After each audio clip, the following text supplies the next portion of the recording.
ఇలాంటి మరెన్నో వీడియోలు చూడడానికి like, share, subscribe and comment. ఈరోజు ఈ వీడియోలో 2026 సంవత్సరంలో వైశాఖ మాసంలో హనుమాన్ జయంతి ఎప్పుడు వచ్చింది?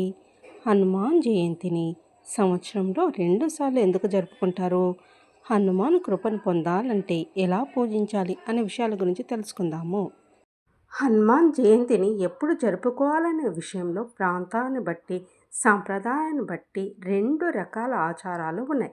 తెలుగు రాష్ట్రాల్లో ఆంధ్రప్రదేశ్, తెలంగాణ మరియు ఉత్తర భారతదేశంలో దీన్ని వేర్వేరు సమయాల్లో జరుపుకుంటారు.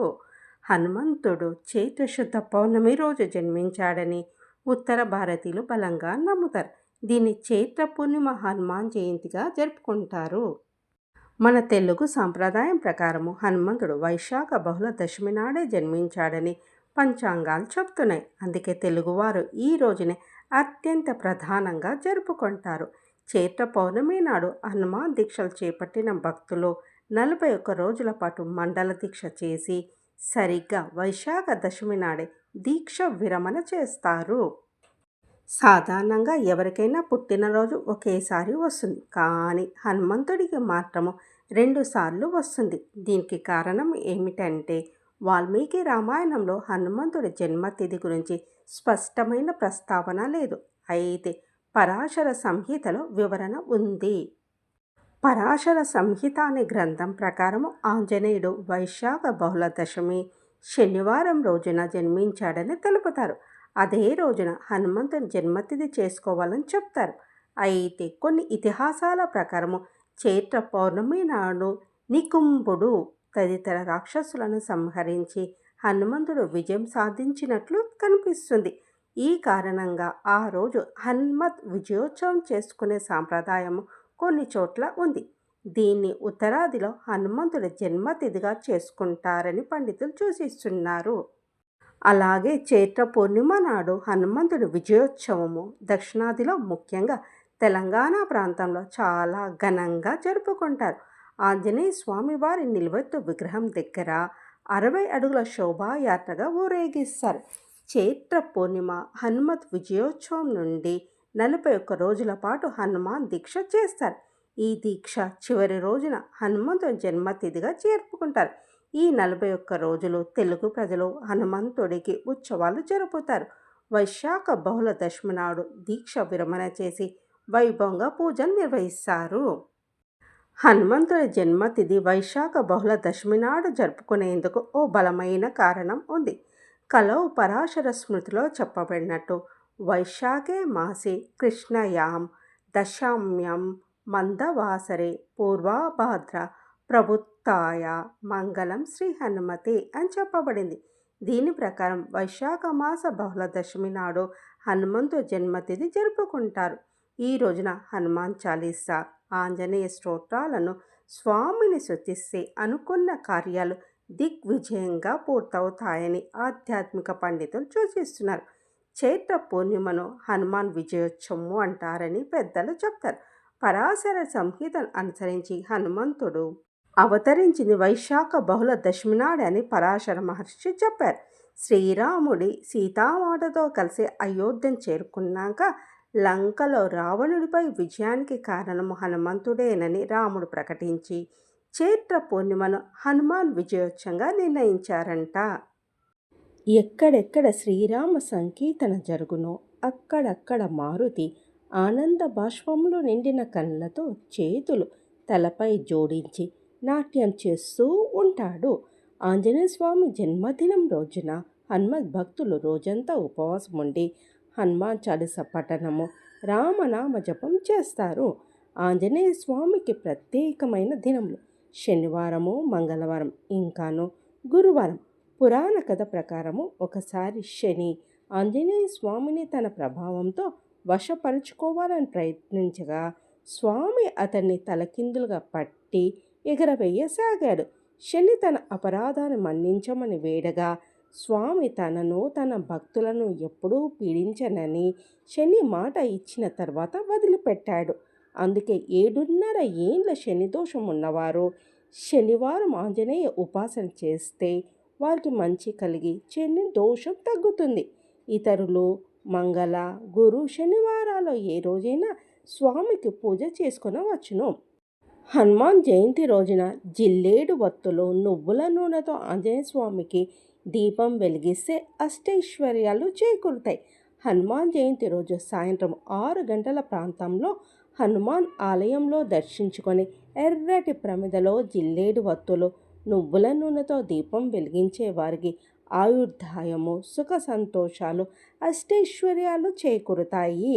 ఆంజనేయ ఆలయాల్లో ఆకుపూజ చేయించడము, హనుమాన్ కళ్యాణం జరిపే వారికి ఇతి బాధలు తొలగిపోతాయని విశ్వాసం. అలాగే గృహంలో పూజ చేసే భక్తులు పూజా మందిరంను శుభ్రం చేసుకొని పసుపు, కుంకుమలు, పుష్పాలతో అలంకరించుకోవాలి. ఎర్రటి అక్షంతలు, ఎర్రటి పూలను పూజకు సిద్ధం చేసుకోవాలి. పూజకు పంచముఖాంజనేయ ప్రతిమను లేదా ఫోటోను ఎర్రటి సింధూరము, ఎర్రటి పూలతో అలంకరించుకోవాలి. నైవేద్యానికి బూరెలు, అప్పాలు, దానిమ్మ పండ్లు సమర్పించుకోవాలి. పూజ సమయంలో హనుమాన్ చాలీసా, ఆంజనేయ సహస్రము, హనుమత్ చరిత్ర వంటి స్తోత్రాలతో మారుతిని స్తుతించుకోవాలి. లేదా ఓం ఆంజనేయాయ నమః అనే మంత్రాన్ని 108 సార్లు జపించి 5 జిల్లేడు వత్తులను నువ్వుల నూనెతో తడిపి పంచహారతిని స్వామివారికి అర్పించాలి. పూజ పూర్తయిన తర్వాత ఆంజనేయ ఆలయాలను సందర్శించుకోవాలి. హనుమంతుడు లేకపోతే రామాయణము పరిపూర్ణం కాదు. ఈశ్వరుని అంశ. వాయుదేవుని పుత్రుడైన హనుమ మహాబలుడు, అర్జునునికి ప్రియసకుడు, శ్రీరామదాసుడు, ఎర్రని కనులు గల వానరుడు, అమిత విక్రముడు, శతయోజన విస్తారమైన సముద్రాన్ని దాటినవాడు, లంకలో బందీ అయిన సీతమ్మ శోకాన్ని హరించినవాడు, ఔషధీ సమేతంగా సంజీవిని పర్వతాన్ని మోసుకొచ్చి యుద్ధంలో వివశుడైన లక్ష్మణుని ప్రాణాలు నిలిపినవాడు, దశకంఠుడైన రావణుని గర్వం అణచినవాడు. హనుమంతుని నామాన్ని నిద్రపోయే ముందు స్మరించిన వారికి మృత్యు భయం ఉండదు. వారికి సర్వత్రా విజయం లభిస్తుంది. ధైర్యము, శక్తి సామర్థ్యాలకు హనుమతు రూపం ప్రతీక.